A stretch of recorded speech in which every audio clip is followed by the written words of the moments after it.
Welcome everybody to the Let's See What It's Going podcast. This is Mosley with Mosley Real Estate Group. This is I'm your boy Gino. Gino does it. Peace. what, bro? I'm here with Bro, 30 seconds in, I'm bro. here with the insert name here podcast. We just gonna call him Now, Chris. you know what? I'm just gonna say Gino. Fuck it. Yeah, just our names because I don't know where this is going. Like, His name is Chris, and today we're gonna be talking about life, what life looks like for us right now, what we all got going on. We all grew up together. We've all known each other for more than half of our lives, and so to see the growth within each other from where we started as kids in high school, and him being in his 30s, 50s right here, and then me. I'm 39. We just want to see where each other is at. You talking about your waist size? Huh? Your belt size? Fit? No. no, he gave me the benefit of the doubt. I feel good about it. It was full. I know you dyed it, and so was it Beijing or something like that? No, It's- Beijing. I was just saying you I should like use to it be though. natural. Oh, you're not far away. You got space. I welcome my grade. No, I welcome my grade though, bro. See, mine is age appropriate. You know Yeah. what I'm saying? I'm 42. The beard fits the 42. Hmm. These braids, I'm not sure. Locks. What It's locks. Get it right, It okay? ain't locked Two yet. strand twists. It I ain't just locked learned yet. what they were, Yeah, bro. it ain't locked yet. I guess you can't get really it, though, see man. mine I that noticed good. it, like, with Maybe black I got to get a men. little bit more Definitely beard dyed to yours. it. You look conceited when you would dye yours. Yeah. You talking about, man? I don't I know would this. def- I could This definitely is see my you. original hair color. You probably try to pluck out the gray as soon as they get there. I You're like, did oh. this morning. I'm not gonna lie. I So hit a your couple of hairline them. started receding, is that when you My get to the hairline, my locks, hairline never preserve receded, the sir. My hairline? hairline never receded, sir. Absolutely. Okay. Absolutely it has. For me, it's a little thin right here. No, it's not, sir. No, it's not. Don't get it twisted, okay? I like Anyway. the transition though that you made. First of all, let's not use that word. Yeah. There's no transition in me. I've been the same. Oh, Okay, let's He not said get he was canceled. on the Let's fence. not- He let's fell not off get the wrong canceled side. As soon as Hey, is we that get your started, locks ain't naturally red like that? I dyed. Oh, I dyed the tips. I wanted to do something different in life. so a grown man, you held your head over the sink and let somebody dye the tip of your hair. I leaned backwards. Oh, yeah. I leaned backwards. I didn't put forward. I leaned backwards. Okay. Grown men shouldn't be leaning back unless you fat Joe.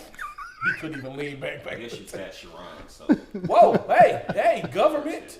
Mosley. Okay, sir. Fat Mosley sounds better. Yeah, that's fine. Let's do that, sir. Anyway, Fat Mosley sounds like a character from so Ghostbusters. I'm gonna let you, Gino, introduce himself. Let us know what Gino does since he does it. What is it that you do? oh shit, man! You just throw me out there like that. I did. I mean, I do life, man. That's judging by just looking at me, you're gonna know I'm doing life. Nah, Just for looking real. at you, I can tell Truthfully, change your truthfully, inspiration. truthfully. Nah, I can tell you that. You I'm look just exactly getting like by, man. That's what everybody's doing. Everybody's out here working their best, their hardest at whatever they do, whatever each of us do, and we So we if trying I to look- make it. So if I looked up Gino Does It on Facebook, what would I find? Or website or anything? I mean, aside from like the Bo knows. aside from the Yeah. only, nah, I'm playing. Whoa. Whoa. Didn't know Gino was doing that. But it is, no, it's self-explanatory. Like, remember Nike had the Bo Knows campaign? Bo knows basketball, Bo knows football, Bo knows whatever, car racing. Gino does it. He does it all. Yeah, does it very well too. Yeah, well, I ain't gonna say all because I gotta kind of correct that every single time. All of your construction needs. Yeah, That's the part that I was trying to get to. let's get out because I in won't a touch a car. In a professional Yeah, in a manner. professional environment, Listen. professional. I won't touch a car. Absolutely. I don't even work on my own cars. I Me neither. don't get under them. I don't like it. I I don't miss, touch that, I it. miss that part of life, like that life skill. I never felt the need to learn how to fix a car. I wanted to know, like what they was doing and how it worked. I mean, I could probably change my own oil if I wanted to, but I just don't like I to. can break it. I ain't touching it. These niggas is too cool for me. I ain't touching it. Chris, what, I ain't what is touching it that you do, sir? What do I do? Yes, sir. I'm an IT professional. I'm an IT project manager actually for the United States Department of Justice. Flex. Not really a flex. This is what I do. It sounded like a flex. Yeah, It I've been was in IT really for strong. It wasn't strong. Like, A he was muscular. confident with He let it out with a muscular Cause tone. not everybody can say something like that. You see how long it was too? It wasn't even just like a little bit. It was like It sounded like pre-rehearsed too. He was in the mirror I've before been in this. the IT field for 18 years, and my current role is that of a project manager for the Department of justice. See it again. See I how said like that. again? Yeah, he put it Department all of out there. Justice. The long. But this, Yeah. With this the is three my guy, periods. This is my best friend, Gino. Oh, thank you. Does It. No, not you. Appreciate it, my boy. Sweaty in the bitch. No. Pork hands. No. He's hot. He's being humble and trying to be too cool, but Gino does it. Any of your home renovation, audio, visual needs, he does it. I promise. You need your TV mounted. You're tired of going over somebody's house and they have the snakes wires behind their TV. You can't concentrate on the screen because you think an electrical fire is going to break out. He fixed that. He does that. I remember at need the to beginning, I renovate came to your bathroom house and it make was like that. Yeah. And you want the HD mirrors in your bathroom. You want your tub, the grouting, all of that redone. Gino does it. You want your closet elevated. Gino does it. Bathroom remodel. Bathroom remodel. All that other Well, stuff. I guess to sum it all up, if you own or are trying to upgrade your home, we Not got apartment. we got it handled. Can't touch them. Nah, seriously though, I get a lot of apartment business because like people, y'all want to mount TVs. Some people want to change little light fixtures real small, just while you're here. Stuff like that, hanging shelves, floating shelves, building an extra cabinet. I mean, we pretty much do it all. So like, if you need it, we do it, and that's what I be hinting when you see it on Facebook. Don't ask me. Hey, can you do this? So, just give a little background about myself. I have a 9 to 5. I'm not touching that subject. Why? Huh? Wide background. Big background. Anyway, I'm also a Lyft driver. I'm also a real estate agent. That is the main thing that I do.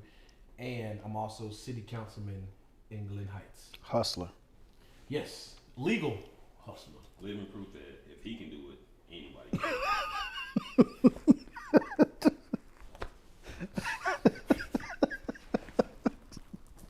Why you got 2 bracelets on? Bro, why? Uh, They different color, bro. Why? Black, silver, it's silver, an bro. offset. I see you. Okay, that's cool. You bought a bracelet set? Was that before or after you leaned your head back? It was the whole ensemble thing, bro. I was evolving as a person. Okay, I was evolving as a person. This man tried to come from my natural great wisdom in my beard. The whole time he got a matching bracelet set on. What is this? What kind of stones are these? It's elastic. Don't break it, bro. The string. This nigga got a candy necklace on his wrist. First of all, back in the day, that was gross. When you go back and think about it, you just suck it on the Truthfully. suck it on the candy, they just let it hang on your He neck. got a Starbucks jelly. He got a Starbucks jelly beans bracelet. What's that? A latte? They got a latte necklace. So looking at, I've known all the, both of you guys a long time, a very long time. Looking at, let's just keep it general. Looking at where both of you were at, say 10 years ago. Yeah. How does life look like now versus 10 years ago, Gino, 10 years ago, Chris? Shit, more expensive. A lot more bills. Nah, I think it looks the way it's supposed to look, the way I always thought it would look. I think 10 years ago, both of us were probably in the middle of executing a life plan, and now I think we're starting to see the fruits of it and transition into the next phase of what a life plan is. Okay. So 10 years ago, I was in my IT career. I was working for an oil company in downtown Dallas, where I thought that I would be forever. I fell into that corporate lie of we're family. We're family. Until we don't need it. Until we decide we don't need you. Exactly. I was putting in 50, 60, sometimes 70 hours a week doing projects, trying to build something for somebody else. And then once I got to a point where I thought my value was more than what they were willing to pay me, they got rid of me, and I had to transition from there and take on more of an entrepreneur mindset. And I looked at people like my guy Gene, who have been in similar situations, and from nothing, no handouts, and built a great business. I took cues from him, and I began to execute my own plan. Gotcha. Yeah, we spoke about that years back, and truthfully, at the beginning, no, I didn't really have a full plan. Like when I even started working for myself, I say 10 years back, I was working with apartment maintenance. and I was, doing my thing with my hands or whatever. Man, I gotta. He got important shit. I gotta. He got important shit to do. People that's coming. I gotta make sure They gotta be here. Yeah, bro. Don't miss But- the special at Sonic today. Chili cheese conies, 99 cents. That's the business? Anyway, G. Nah, but man, I didn't have a plan. Like, oh yeah, I want to start a business. I want to do this. I kind of was forced into it. So like he said, and you said earlier, oh, we're family and we're gonna take care of you. Well, that ended real quick. Yeah. So what happened was I got fired, and it wasn't like a thing where mostly me on negligence, but I can't take accountability for some of the things I didn't do correct at that time. But really, it was something that probably needed to be happening. Gotcha. Most people would see it as like, oh, God had a new plan for you, and sometimes you can't see it unless you have no other choice. Yeah, that push. So when I got fired, it was more of a, I had to, because I worked for that company, I lived on that company's property, which entitled me to discounts. But once you don't work there anymore, you no longer could stay there. So I had to move by the weekend. I think I got fired on a Friday. They told me to be out by Monday. I'm like, who the hell finds an apartment in 3 days? Over the weekend. Like, don't even make sense. And I remember I had like $300. Literally saved. And like people say, oh, save, or whatever. I was paycheck to paycheck. So I had like $300. I couldn't move with that. So I went searching, I talked to my friends. I had a breakdown. That was hard. And as like we all, we lean on each other. We get a little advice or whatever. But I had a little help. And we all, got situated. I moved. And then from there on, I was like, I got to find something to do. So I took my skill that I was already doing and I applied it to like a sales way. Let me do it for everybody else, but for myself until I figure something out. And then after I realized, like, man, this is how life's supposed to go. You're supposed to make stuff happen and then just create something off of that. So I just kept like molding, and that's when I started kind of coming up with plans. So it wasn't like this was my plan, but I mean, you keep going to the next level. So as you get to a level, you see a higher level, and that's when you kind of start projecting what's next. Where do you think you would be at? I would still be over there probably, man, because it was like cheap living. You know what I mean? It was comfortable. You get complacent with what you're doing, and then you just comfortable is so dangerous because it's a zone you need to. Double edged. Yeah, because on one thing, everybody wants to be comfortable. You want the security of, okay, I'm making enough money, I'm able to do this, that, and the other. But then that comfort can set in, and you're like, I forget about goals. I forget about what I want to do. And I think for me, if I say, I'm looking at 10 years ago, man, that was probably like the hardest time of my life, because then I really didn't have a plan. I didn't have a purpose. I just was working, and life was life. I went to, I had 2 jobs. I had a full-time, part-time, full-time job. Walked in one day, no reason at all. I had 40 hours, and then walked in, was down to 16. No reason, no write-up, no nothing. And then my part-time job, I got fired from that for time theft. Not even gonna explain. They literally, literally called me in the office because, so I worked at Home Depot off 20 and Carrier, and so it was part time. So I worked from 4 p.m. to 9 p.m. They literally called me in the office and fired me because one day I finished my job early. I unloaded the trucks and I separated the stuff. I finished early, so I was done at 8:30. So they was like, you sat on the clock from 8:30 to 9 o'clock.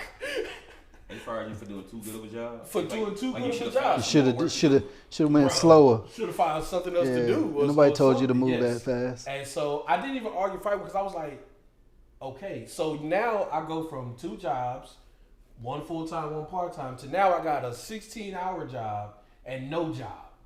And I was, so where I was living at wasn't really my place. It was just, then I went homeless. And I'm gonna tell you something. You find out who you are when you go through things like that. Right? When you go through homeless and you go through, my truck note was due, but I was parking it at different places so they wouldn't come get me, because it was literally the only place that I had. Because if anybody had looked in the back of my truck, they would have seen bags of clothes and confidence. And the bad part about it, this is in the wintertime, so I couldn't sit all night with my truck running with the heat on. So I'm laid up in the back. If you familiar, we all familiar with Garland. I used to park my truck at the Hollywood Theater at the Dart Station. Right there. Yeah. And so I used to park it there at night because they wouldn't bother me. And I used to just pile the comforters and clothes on top of me during the wintertime and get through the best way I could. But it was still cold. I don't care how much you do that. So when you go through that, it develops a certain toughness. You find out who you really are. I didn't tell my mom. I didn't tell anybody that really probably could have helped. I know I had people around me that could have helped, but I was almost 30, and I said I wanted to go through it on my own because I felt like as a 30-year-old, I should start to figure it out. So let me ask you this: like, so when you in that moment, when you realize, like, okay, damn, I'm homeless. You're in that moment. What's your thought process? Is your thought process just like, woe is me, or is your thought process turned into like the survival mode and the motivation to get yourself out of that situation? No, it was definitely survival. It was like, keep working. I couldn't keep up. Only thing I kept up with was my haircuts and my gym membership. Haircut because I knew I still had to go. Look homeless. I'm not saying that as a joke. But like, no, I get it though. It was because you said I knew. Gym membership? Yeah, because I'm about to tell you. Nah, I heard of that. You could use the showers. Thank you. You could go in there and get the gym one. membership was, I had Planet Fitness, $20 a month. So I go in there. I wouldn't even work out. I just go in there. I go in there. Take a nap. Take a shower. I go in there, take a shower, get fresh, and then go back to my car. Go back to my car and then get ready to go to work. You know what I'm saying? Like, it was just you had it. I mean, yeah. And so it was. I was living off of McDonald's. Yeah.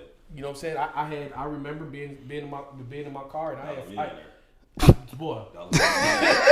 Hey, no, hey, look, one big chicken, one big chicken, one big double, $2.17. Yeah. $45. Hey, last me for a while. I had a similar situation. Mine looked different, but I mean, technically I was homeless. I had an apartment in Carrollton. I moved back to Dallas because I was supposed to be in an apartment with a friend. Get there, I pile everything I own into a Honda Accord, a 1991 Honda Accord. I fit in there, yeah. I was just wondering, bro. We had a discussion before we started recording. You got the big body? Him not having the size to be able to speak about anybody else's size. I don't want to get back into this story. But in any case, yeah. So I had everything I own, every shoe, every shirt, everything in the back of that Honda. I went to this place where I thought we would be moving into an apartment, and it wasn't what that was. And so I was stuck. Now, technically, I had a place to lay my head, but I didn't have a home. I went from there. I slept on my best friend Jean's couch for about a month, maybe a month and a half, until I was able to get back on my feet. So I understand what you're saying. Like, you are technically homeless. You don't want to feel like it, so you do things so you don't feel like it. But it all serves as motivation. Like, yo, listen, definitely. In a year, in 6 months, in 3 months, I'm not gonna be in this position. I'm not gonna be dependent on anybody else ever again. Yep. Whatever it is, like if I have to struggle, it's gonna be because of me, not because of I put myself in somebody else, my life in somebody else's hands. Yeah. Not a, you know when it was a struggle and when you actually got out of it and you could look back and laugh at it. Like the homeless things and all that. I mean, it's not really funny because a lot of people's actually still going through that. Yeah. But at the same time, like, I mean, when you can look back and you can just joke about that, that's when you know that. That's all you have, though, in the moment. I mean, it's like I have to make light of this because if I sit here and I just think about this over and over again, like, I'll be stuck. Like I said, it's motivation. It motivates you to get up out of that. And I think sometimes for me, even when I look at, and I try not to judge homeless because I judge homeless and this, that, and the other. Because you never know anybody's story. Yeah. But I sometimes struggle when I see homeless because I'm like, at what point did you give up and say this is it? Because I've been there. I've been to the point where I didn't have a place. I didn't have electricity. I didn't have. Well, consider yourself blessed, bro. It's okay to admit that like you're the exception and you're not like everybody else. And so it's just crazy. So now fast forward to what I'm saying, you being 50, you being late 30s. What does life look like? I'm curious of how you keep giving me the greatness of it. Like the 30s Well, bro, and shit. I know we're literally the same age, like literally the same day. Me and him. I'm actually older than him. Yeah, I was born the a same few day. well, hours you ahead did of something him. right with your life. Hey, I appreciate it. You know. I respect your space. This is your He podcast. went left somewhere. Buffet or something. Like, he just like, all right. Why do you keep making Go You sitting here with your goddamn parachute pants on. First of all, And it's- first of all, and it's- I bought and these it's- pants. and it's me. Look, first of all, no, look. I bought these pants not realizing they was too big, and so I just keep wearing. I'm gonna get my money and worth. it's boneless vest with extra pockets to First hide of all, snacks my on the chest. inside. First of all, that's not say my pockets because he ain't got none. Okay, he don't Yeah, have no I real just pockets. realized these are dummy pockets. Why black people can't be serious? I guess the How zippers. you go from homelessness Talking about pockets. That's why you Parachute. You wasn't serious, see? Bro, okay, You was now, on the clock. You was on the clock making jokes when you should be doing work. now I will say this. That's now, why you got rid of your ass. Now, I will say this also too. I forgot to mention as part of the homelessness. The reason how I got there, I take accountability. We laugh and joke, but I take accountability. Spent your real money on food. Alcohol. I was an alcoholic. Chicken wings. Oh, like a real life alcohol? Real life functioning alcoholic. And I'm tell you how much of an alcoholic I was. I stayed off of 75 in Park Lane. I was over there. Yeah, I was close. Little Mexico, and my rent was $4.95. Even in you talking about what 2014, whatever that was, 13, 12, 13, that was still cheap. And so That's a I was luxury. making about $900 to $1,000 a week. So explain to me how I couldn't afford $4.95. You talking about literally? I came home one day. How much is the buffet? It's You went to the buffet. like $18. breakfast, Say- It's like 18. dinner. No. Shut up. No. I was going through, I was literally, part of the reason why I'm alcoholic because I wasn't taught how to deal with emotions and trauma and stuff. So I turned to the one thing that quote unquote numbed me. Mm-hmm. So I literally was like going through, almost a bottle of liquor a day. So you used to drink alone type. Yeah. I was depressed. I was this, that, and the other. Life wasn't where I wanted to be, but I didn't realize in that moment I wasn't making it any better on myself. And so what would you do, like mentally? You just tell yourself like, oh, you just chilling, like when you just have Yeah, a party or something like that. You're not telling yourself you're an alcoholic. Yeah, I never once thought like, oh, I'm an alcoholic. It was, oh, I'm just chilling. So I literally, and I realized it one day when somebody was joking, but it was dead serious. I literally, like, the liquor store will open up at 10.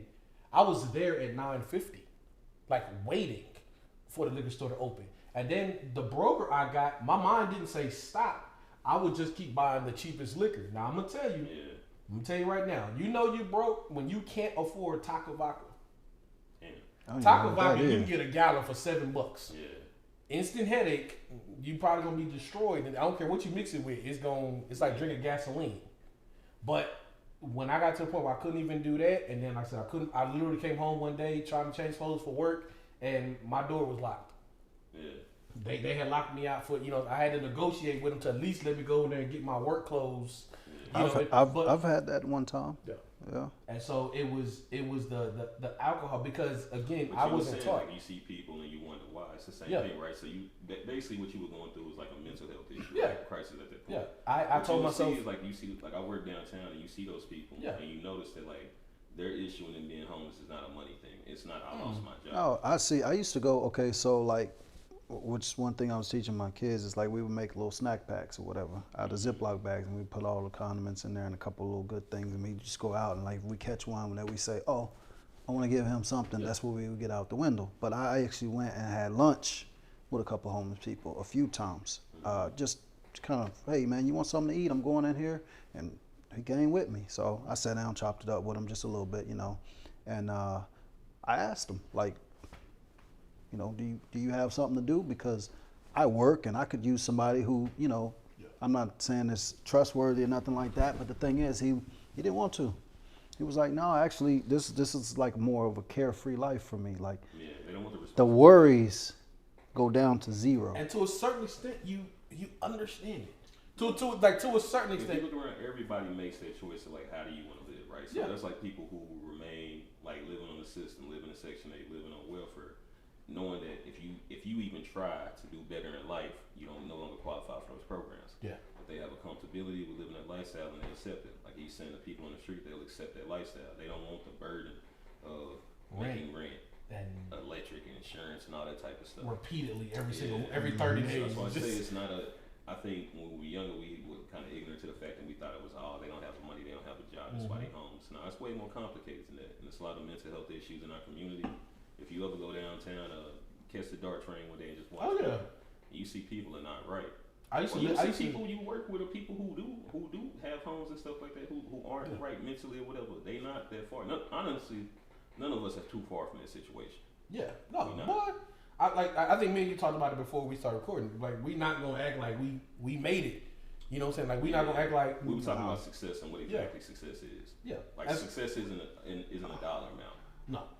Like if you define success, it's to achieve what you went out to accomplish. That's pretty much it. So like most people will look at you and say, "Oh, you successful?" I'll be like, "Well, you successful too.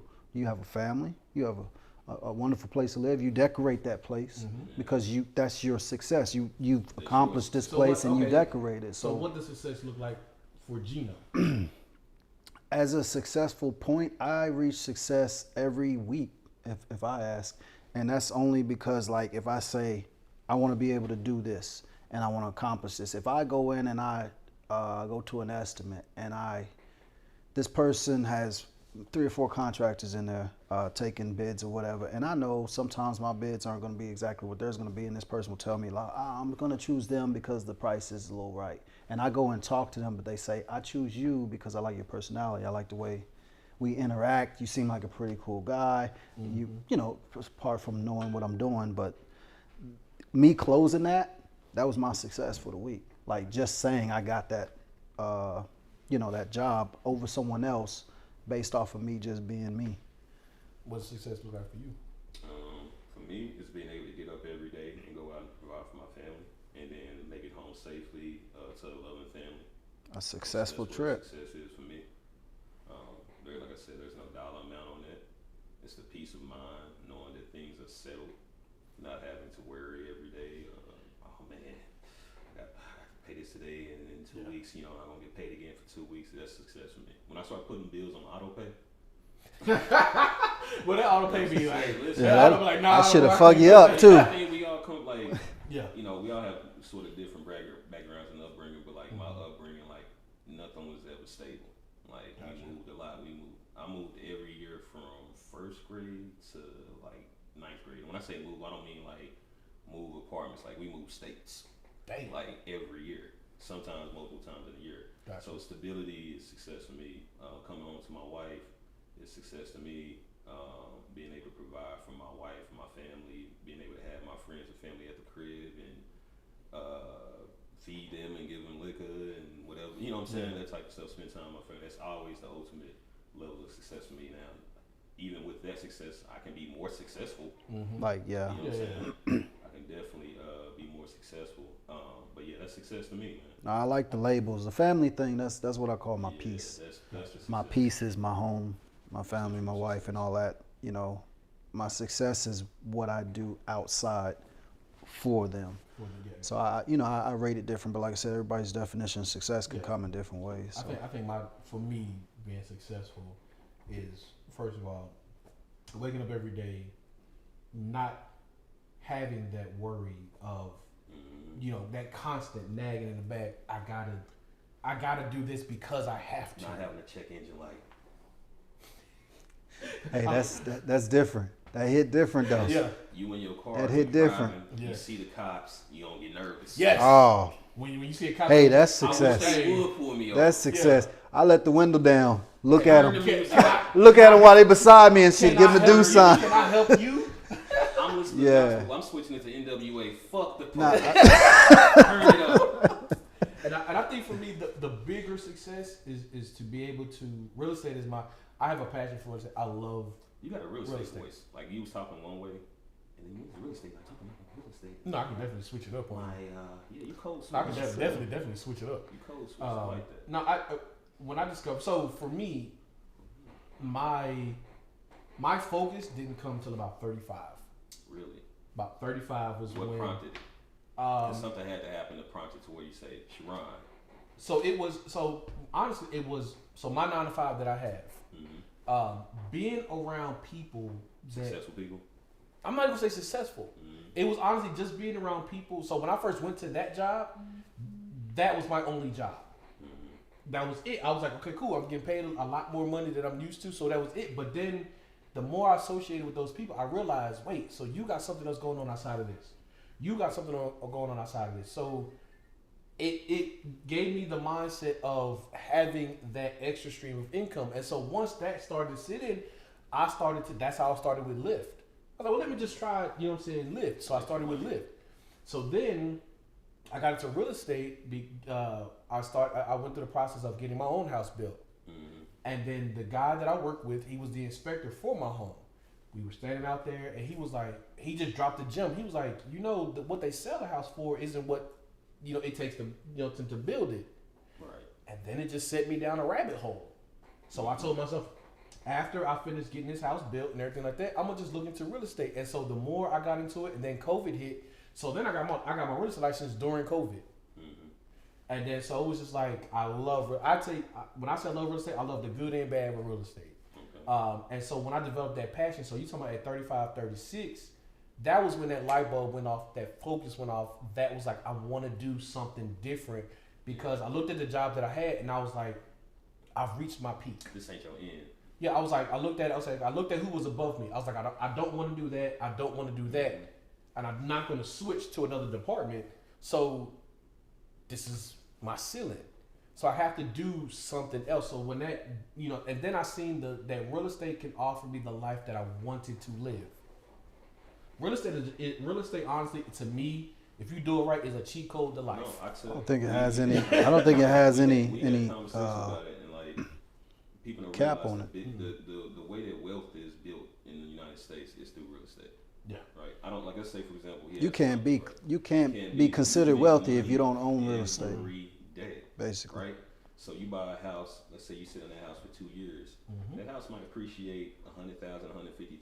Even if you had a business that was booming, to be able to have $150,000, $200,000 in profit in a 2-year time frame is very rare. Not making 200, but profit. My first real estate deal was my own. I went out and purchased a piece of land. Paid $19,000 for it. Now, before COVID, I went and I saw the blueprint. I got blueprints made. I was going to build a house on it and then sell it. Yeah. And then whatever comes from that comes from that. Well, COVID hit.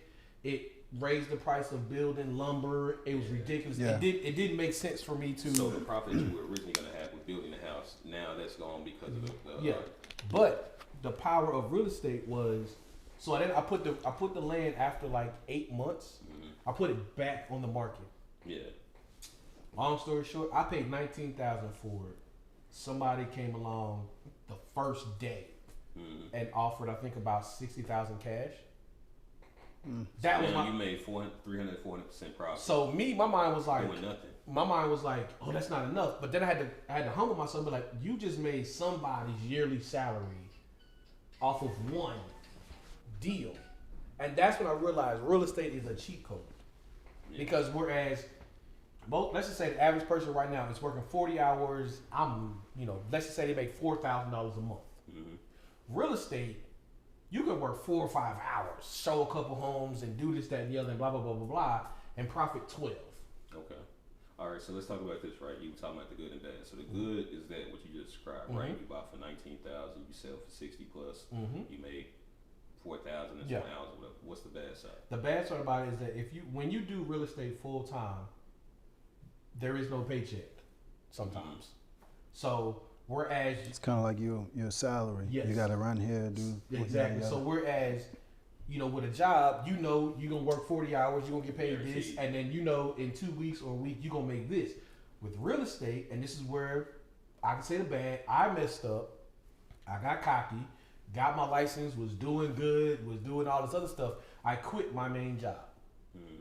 And that was detrimental in so many ways because then I realized, oh wait, everything is on me, and I will say I was not equipped to handle that. You tough, right? I'm tough, but I was still cocky though. Gotcha. I was cocky because I kept thinking, well, I'll be able to make it up. So then when you realize everything is on you, but guess what don't stop? Mortgage don't stop, electricity don't stop, gas in your car. So with real estate, you're driving. So now I'm a Lyft driver, and I'm driving, and I'm this. So it took me months to realize, oh bro, you just breaking even. For months. You're not even profiting. The only thing that was carrying me over was the fact that I had that cushion. And literally within a year and a half, I blew through 30 plus K of my own personal money. Because I didn't have, so then I had to backtrack and start over with real estate and go to the basics. Go look at a CPA.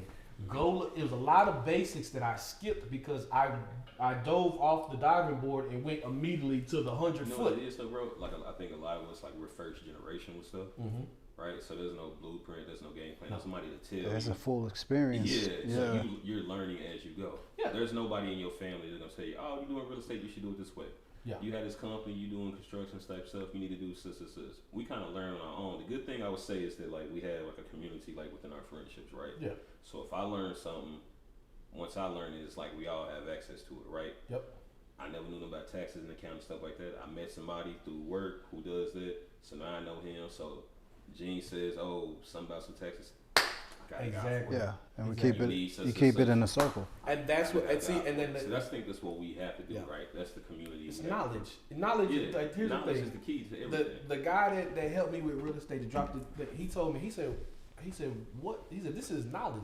He said, what good does it do me to take it to my grave and not tell you? To be a gatekeeper. So yeah, but you know what? Some people will do that because they are so insecure about themselves and their ego is so built in feeling like they're better or doing more than somebody else. They don't want to give you that information. I work in IT, so lately I think with TikTok, a lot of people are interested in IT. They want to jump in IT. I share as much information as I can, but I'm also honest with them and telling them, don't look at that TikTok and think you finna take a course and you're gonna start making 80,000. No, my man, your ass gonna be on the phone first. You're gonna be at a help desk. If you're cool enough to take that time to work on that help desk for a year or 2 year, gaining information and continue building your library, the knowledge you have, then it'll work. See, but in your field too, also if someone was to take their courses or whatever and put whatever they have on their resume, you got to know what you're doing when you get in there. This is the thing about IT that people don't realize. You start at the end of the job, let's say you're doing insurance. Even if you do with real estate, a lot of times you work for a brokerage, they'll put you with an agent who's experienced and they'll show you the ropes. IT, man, they hiring you to work day one. Ain't no training class. Yeah, they're gonna expect you to do whatever you said you could do. On your resume, you say you know how to work Active Directory, such and such. Your first day, they gonna have you creating accounts and shit like that. And if you're not able to, your ass is about there. Yeah. ASAP. And what they do now is a lot of IT is turned into contracts, right? So instead of taking on the financial costs of providing insurance and all this type of stuff or stock options to people, they're gonna put you on a contract so you can prove yourself, and then you can transition into a full-time employee. If you know what you're doing, if you're good at what you're doing, that actually can work to your advantage because again, that's where you can work for a company, but you can still be entrepreneurial, right? So I told you about the oil company I left there. When I left there, I was for about a week and a half. He keep low key flexing. Oil company, Department of Justice. He keep low key flexing. Go ahead. I'm telling a real story, right? Nah, I got you. It's real to you. Like you said, you was an alcoholic. That's why you was homeless. No, you was a foodaholic. That's how you was. First of all, it was McDonald's food. I had $45 to last me a week and a half. Okay. McDonald's head. They got smoking fries. When I want to spice something up, add extra mayonnaise. But to get back to it, no. So if you actually put in the time and you acquire the knowledge, then you're in a position to where you can kind of go negotiate, where you can work for somebody but still have an entrepreneurial spirit, right? Yes. So you can tell them what you want to make. You don't have to accept it. And that's what I tell people, that's what you do, because you don't want to be a gatekeeper. You don't want to just hold in all knowledge and be a bully. You got to know your worth. Yeah, y'all ever seen the movie Book of Eli? Yes. So the whole movie is about whoever is in possession of that book is possession of power, because they have the word, nobody else knows it. So whatever this person reads from this book, they have the power. It's kind of like it is in life now. Mm-hmm. The only difference is the book is available to everybody. Like it used to be a time where we didn't have information. Exactly. I was gonna say that's the difference in the. Now we have access to yes. everything, but with having that access is a responsibility. Is like, okay, so you have access to the information, you gain information, but now what do you do with it? Yeah. Well, look, unfortunately, this is gonna be part 2 and 3 and 4, whatever. So we gonna end right there. I don't know how to end. Okay, this is my first time. So that's what she said.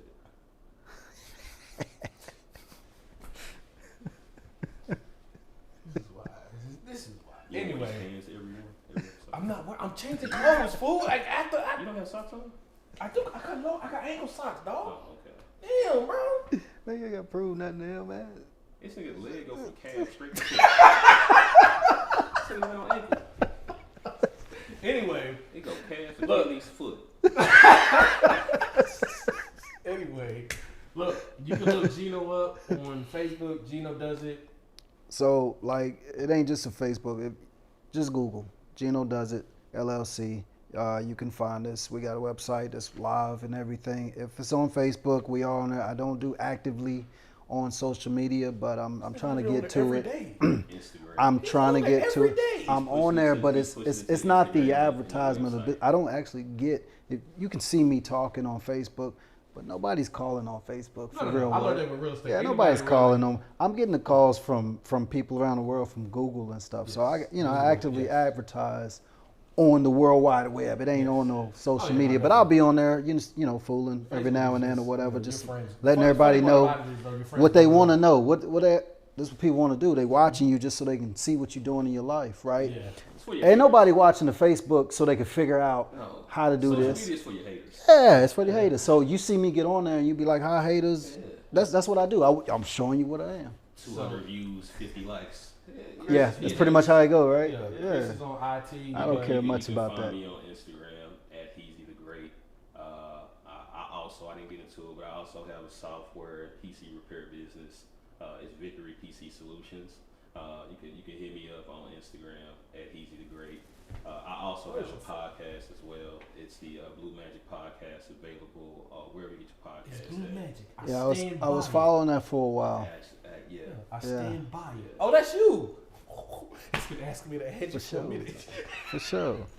I'll make sure we block you. Don't worry about it. And you can look it up on Instagram on Mostly Real Estate. I don't have much on there, but I am about to. Or you can also look it up on Facebook, Mostly Real Estate. Now we got the podcast. Buffet in your city. You might see him. Speaking of buffets, I miss Ryan's. That was I ain't gonna lie. I can use them right now. Ryan's buffet, yes. Nick Ryan's was, boy. Nigga, that shit was fire. I ain't gonna lie. Ryan's was probably the best buffet. I took my defensive driving class inside of Ryan's. Right there. Yeah, I remember that. So look us up. We're gonna continue to do the podcast. Let us know what you think. Hit the like, hit the comments, and everything. Have a good one.